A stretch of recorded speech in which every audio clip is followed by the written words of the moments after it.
Now, one last comment, and then I will release one last video, a farewell video, I suppose, in some respects, just to sew some of the things up together that we've talked about over the course of the semester.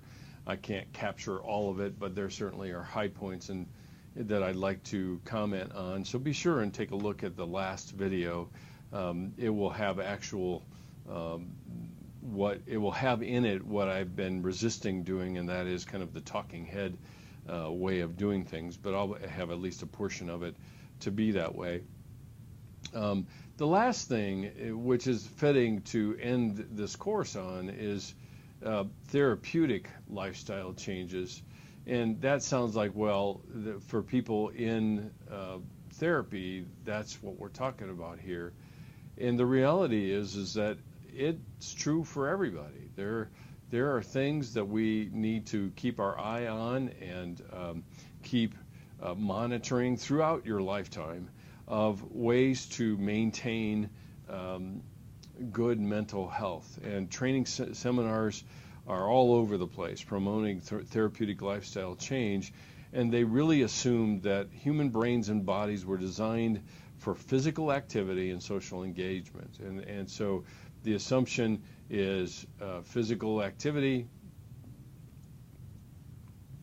and social engagement. And that's behind many of the seminars and engagement seminars and things that are done regarding lifestyle issues.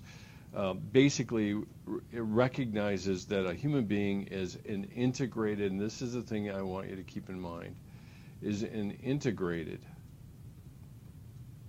biopsychosocial, which we've been using ad nauseum all throughout this course, system.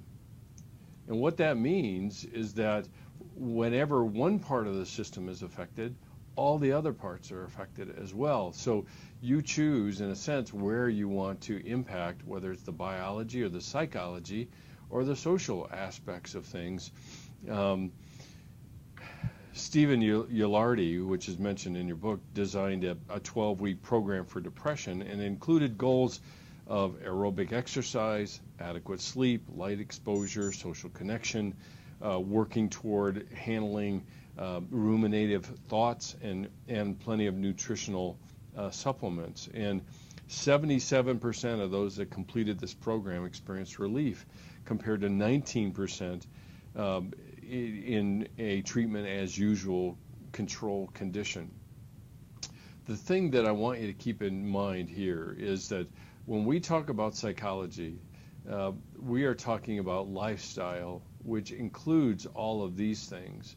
The choices you make for the relationships you engage in, and when I say relationships, I'm not thinking just people. We're talking, when we talk relationships, we're talking spiritual dimensions of people, we're talking social dimensions, we're talking intrapersonal dimensions. If you're not familiar with that term, intra as a prefix means internal. So this is your relationship with self, and what do you do to take care of yourself? Now, as students, that's pretty hard to do. Even as a professor, it's pretty hard to do. And the issue isn't so much at any given point in time what I do, it's really what I do to regain some balance, and that really is a lot of what we are seeking in lifestyle choices that we make. So relationships certainly are one. Your passions are another. Passions are important. They're the things that drive us and motivate us.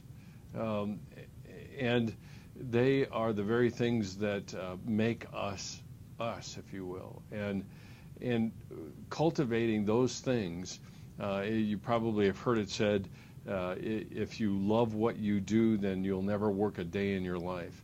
And sometimes that works, sometimes it doesn't. I mean, realistically, there's a lot that doesn't necessarily jive with that saying. There are times in our lives where we don't have the luxury of pursuing our passion. But what we do pursue is something on the road to having a full expression of what we're passionate about. And that's part of the backdrop of what we're talking here. So the other one, which fits into what is mentioned up here, is the whole idea of self-care. Cultivating a lifestyle of self-care. Remember, self-care is not being selfish. Self-care is the active pursuit of taking care of oneself, which I know sounds a little circular, but the active pursuit of maintaining and developing oneself. And it's not just for me.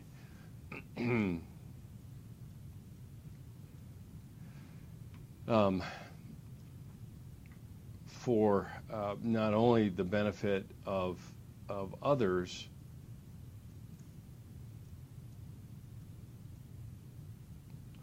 but also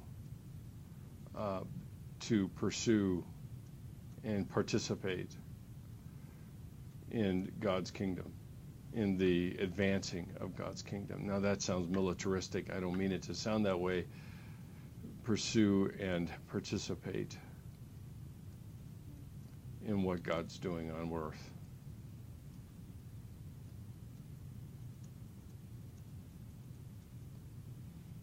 And what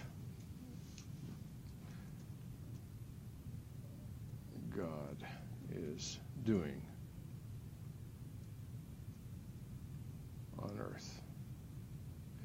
As one old author once said, that I have often referred back to in all of my efforts to recalibrate my life, trying to recalibrate how I do things, is that keep your eyes open for what God is up to and join him in it. And that's very much a part of what we're talking about. I've seen people burn out for Jesus, and I don't think that that's necessarily serves any purpose other than to fulfill their own compulsive drivenness rather than serving Christ. Now, I know that sounds like a pretty provocative statement, but I've been around a lot of people, and I make that statement partly because it's me. I have, in many cases, pursued ministry thinking that it's a substitute for relationship when in fact it isn't. So, food for thought, pursue lifestyle changes that you can maintain some level of balance, relationships spiritually with God, with others, and with yourself, and cultivating a sense of balance and wholehearted pursuit of what God's up to and how he wants you to join him. I will have like I said, I will have a video shortly, or a video here waiting for you that is entitled Farewell, and it will allow you to consider what the semester has brought and the things that are part of your life. That would be my hope going forward into your other classes.